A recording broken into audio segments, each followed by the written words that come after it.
નમસ્કાર, ગ્લોબલ એક્સપ્રેસમાં તમારું સ્વાગત છે. હું આપની સાથે ચેતન. આજના અમેરિકાના તારીખ 5 માર્ચ 2026ના મુખ્ય સમાચારોની વાત કરીશું. અમેરિકામાં રહો છો, અમેરિકાના રોજના અપડેટ ગુજરાતીમાં જાણવા માટે ગ્લોબલ એક્સપ્રેસને સબસ્ક્રાઇબ કરવાનું ભૂલતા નહીં. આજના અમેરિકાના મુખ્ય સમાચારની આપણે વાત કરીએ તો અમેરિકામાં ગુજરાતી વડીલો માટે આશીર્વાદ કે અભિશાપ, મોંઘી દવાઓ અને સિસ્ટમની માયાજાળમાં ફસાયેલા એક નિવૃત્ત બેન્કરની આંખ ભીની કરી દેતી તેવી કહાની સામે આવી છે. શું ખરેખર વિકસિત દેશમાં આપણા સ્વજનો સુરક્ષિત છે કે નહીં?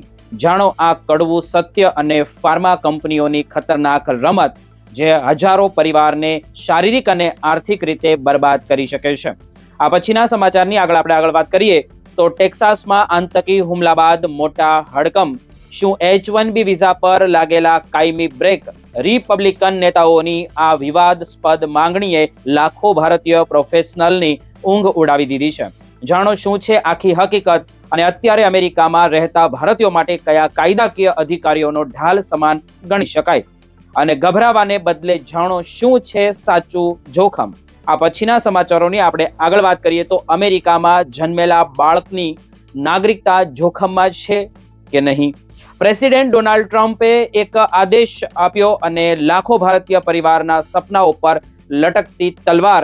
શું H-1B અને F-1 વિઝા ધારકોના બાળકો પાસેથી તેમનો જન્મજાત અધિકાર છીનવાઈ જશે?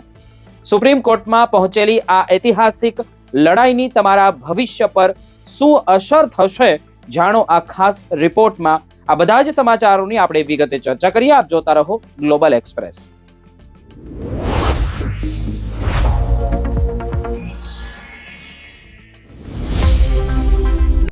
શું તમે ક્યારે વિચાર્યું છે કે અમેરિકા જેવા વિકસિત દેશની અંદર પણ આપણા વડીલો દવાઓ માટે તરસી શકે છે? આજે અમે પર્દાફાશ કરીશું એક એવી સિસ્ટમનો જે ગુજરાતી સિનિયર સિટીઝન માટે આશીર્વાદ નહીં પણ અભિશાપ બની રહી છે. જ્યાં ભાષાની દિવાલ અને મોંઘી દવાઓ વચ્ચે એક નિવૃત્ત બેન્કર કેવી રીતે પીસાઈ રહ્યો છે અમેરિકાની અંદર NRI, તે જાણીને તમારી આંખો ભીની થઈ જશે.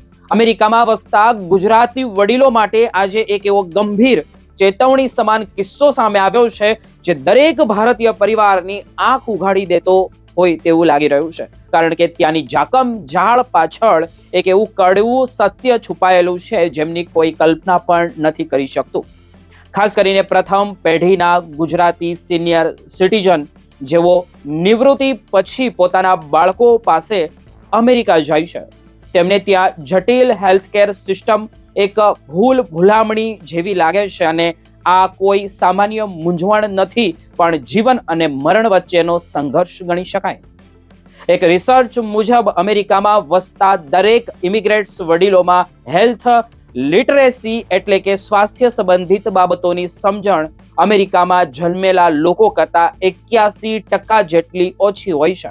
અને તેમાં પણ 44.9% એવા લોકો છે જેઓ ભાષાની મર્યાદાને કારણે ડોક્ટરોની સલાહ કે વીમાની શરતો સમજી શકતા જ નથી. આવી જ એક હૃદયદ્રાવક વાત કેલિફોર્નિયાના મિશન વિયેઝોમાં રહેતા જયંત મિશ્રાની છે, જેઓ વ્યવસાય બેન્કર હોવા છતાં આ સિસ્ટમની માયાજાળમાં બરાબરના ફસાઈ ગયા છે. વર્ષ 2025માં તેમને સોરિયાટિક આર્થરાઇટિસ નામની બીમારી થઈ, જેમાં શરીર પર લાલ ચક્કામાં અને અસહ્ય સાંધામાં દુખાવાને કારણે તેમનું જીવન નરક સમાન બની ગયું હતું. ડોક્ટરે તેમને ઓટેઝલામા નામની મોંઘી દવાઓ લેવાની સલાહ આપી અને આશ્વાસન આપ્યું કે ફાર્મા કંપનીનું કો-પે કાર્ડ તેમના ખર્ચને આવરી લેશે.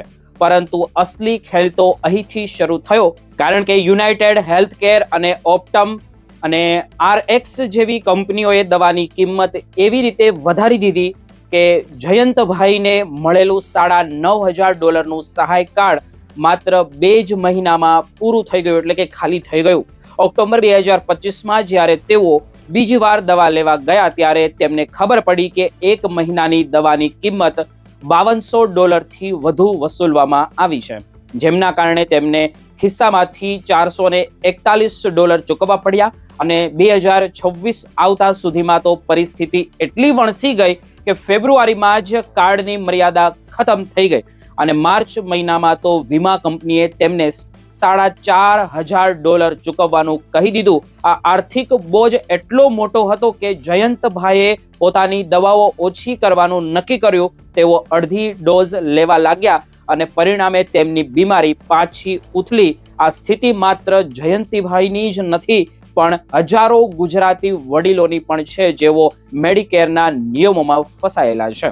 અમેરિકામાં મેડિકેર મેળવવા માટે 5 વર્ષ રહેવાનો નિયમ છે અને જો તમારી પાસે કામનો અનુભવ ન હોય તો દર મહિને $700 થી વધુનું પ્રીમિયમ ભરવું પડે છે. આ આંકડાઓ ડરામણા છે દરેક ગુજરાતી માટે, કારણ કે ઇમિગ્રેટ્સ વડીલોમાં દવાઓનો ખર્ચ સરેરાશ $705 જેટલો વધી જાય છે. આ આખી રમત ફાર્મા કંપનીઓ અને વીમા કંપનીઓ વચ્ચે ચાલતી ખેંચતાણની છે, જેમાં દર્દી તો માત્ર એક પ્યાદું બનીને રહી જાય છે. ભાષાની અડચણના કારણે ઘણા વડીલો ડોક્ટર પાસે પોતાની તકલીફ કહી શકતા નથી અને ખોટી દવાઓ કે સારવારનો ભોગ બને છે. જો કે ન્યૂ જર્સી અને ન્યૂયોર્ક જેવા વિસ્તારમાં ઇન્ડિયન મેડિકલ પ્રોગ્રામ અને south Asian council four social services જેવી સંસ્થાઓ ગુજરાતી ભાષામાં મદદ કરી રહી છે. પરંતુ ડિજિટલ યુગમાં ઓનલાઈન અપોઇન્ટમેન્ટ અને પોર્ટલના ઉપયોગમાં વડીલો પાછા પડી રહ્યા છે. અત્યારે પણ આ એક એવી કટોકટી છે જે માત્ર દવાઓની જ નહીં પણ સન્માન સાથે જીવવાની પણ છે. જો તાત્કાલિક ધોરણે ભાષાકીય સુવિધાઓ અને દવાઓની કિંમતોમાં પારદર્શિતા લાવવામાં નહીં આવે તો અમેરિકાનું આ સપનું ઘણા ગુજરાતી પરિવારો માટે આર્થિક અને શારીરિક બરબાદીનું કારણ બની શકે છે. આપણે સમજવાની જરૂર છે કે સ્વાસ્થ્ય એ માત્ર પૈસાનો ખેલ નથી, પણ માનવીય સંવેદનાનો વિષય બની ગયો છે.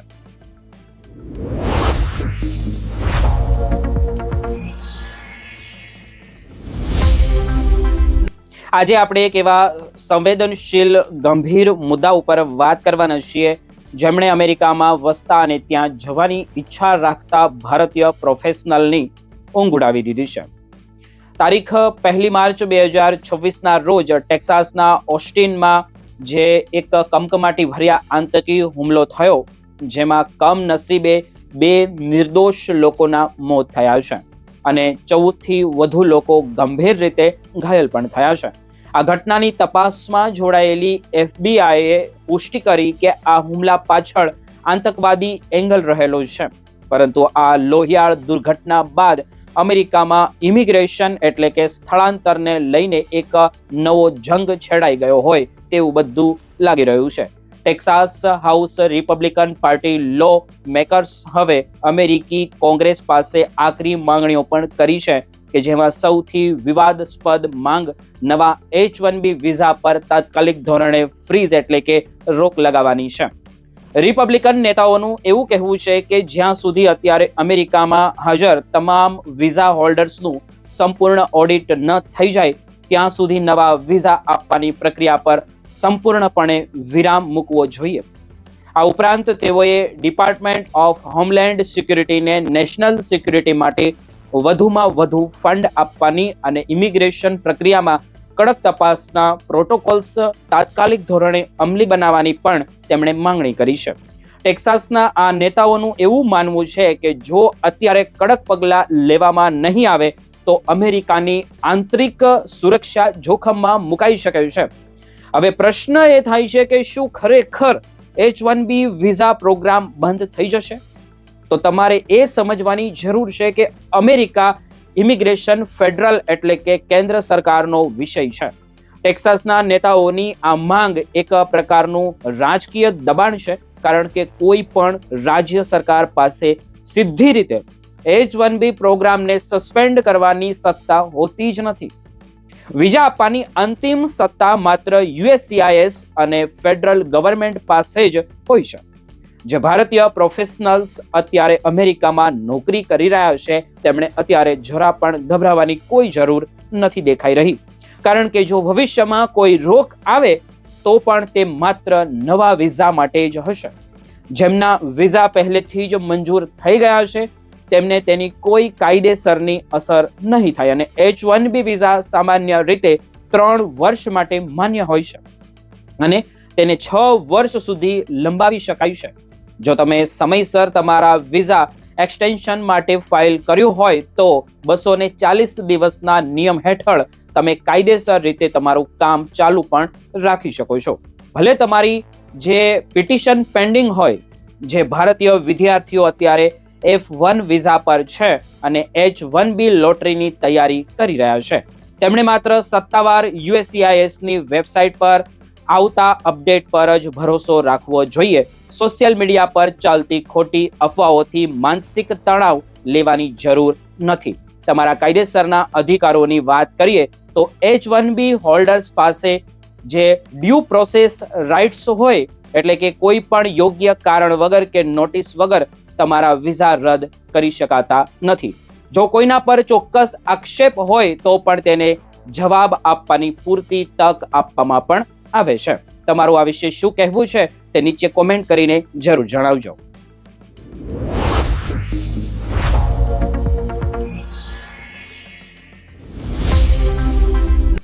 અમેરિકામાં જન્મેલું દરેક બાળક હવે અમેરિકન નાગરિક નહીં ગણાય. પ્રેસિડેન્ટ ડોનાલ્ડ ટ્રમ્પનો આ એક આદેશ અને લાખો ભારતીયોના સપના પર લટકતી તલવાર શું H1B અને F1 વિઝા ધારકોના બાળકો પાસેથી તેમનો જન્મજાત અધિકાર જે હતો તે છીનવાઈ જશે? સુપ્રીમ કોર્ટમાં પહોંચેલી આ ઐતિહાસિક લડાઈ તમારી જિંદગી કેવી રીતે બદલી નાખશે? અત્યારે અમેરિકામાં વસતા દરેક NRI અને ખાસ કરીને ભારતીય સમુદાય અને ગુજરાતી સમુદાય માટે સૌથી મોટા સમાચાર સામે આવી રહ્યા છે, જે સીધી અસર તમારા અને તમારા બાળકોના ભવિષ્ય ઉપર કરી શકે છે. વર્ષોથી અમેરિકામાં એક નિયમ રહ્યો છે કે જે બાળક ત્યાંની ધરતી પર જન્મ લે છે તેમને આપોઆપ જ અમેરિકન નાગરિકતા મળી જાય છે. પરંતુ પ્રેસિડેન્ટ ડોનાલ્ડ ટ્રમ્પના એક નવા એક્ઝિક્યુટિવ ઓર્ડરે આ આખી વ્યવસ્થાને હલાવી દીધી હોય તેવું લાગી રહ્યું છે. આ આદેશનું નામ છે એક્ઝિક્યુટિવ ઓર્ડર 14160, જે હવે અમેરિકાની સુપ્રીમ કોર્ટના દરવાજે પહોંચી ગયો છે. આ વિવાદ એટલો મોટો કે US કેથોલિક બિશપે પણ આ આદેશને અનૈતિક ગણાવીને કોર્ટમાં તેમને રદ કરવાની પણ માંગ કરી છે.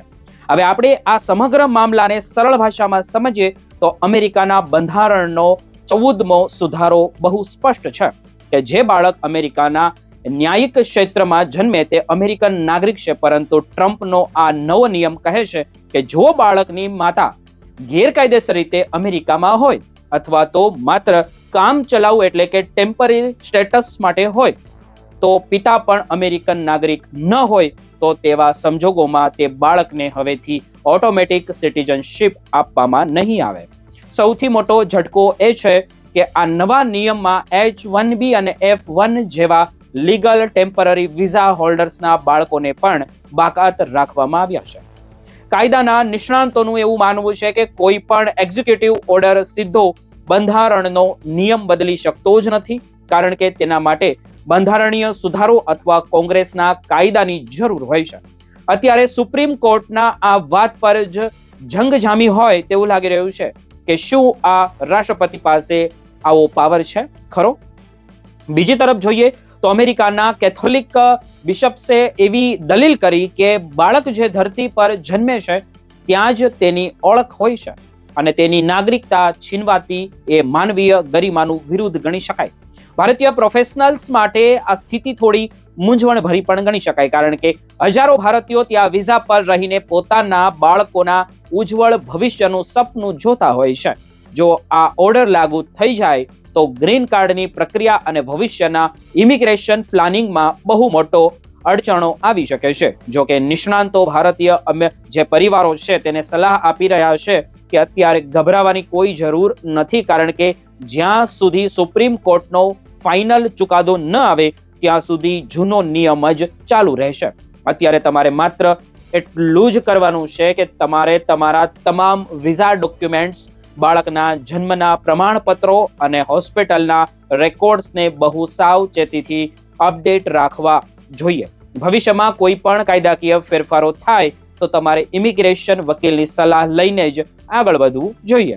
આ લડાઈ માત્ર કાયદાની નથી પણ અમેરિકાની લોકશાહી અને સમાનતાના સિદ્ધાંતોની પણ છે, જેમની અસર આવનારા અનેક વર્ષો સુધી લાખો પરિવારો ઉપર જોવા મળશે. તો મિત્રો, તમને શું લાગે છે કે ટ્રમ્પનો આ આદેશ યોગ્ય છે કે પછી નહીં? તમે કોમેન્ટ કરીને જરૂર જણાવજો.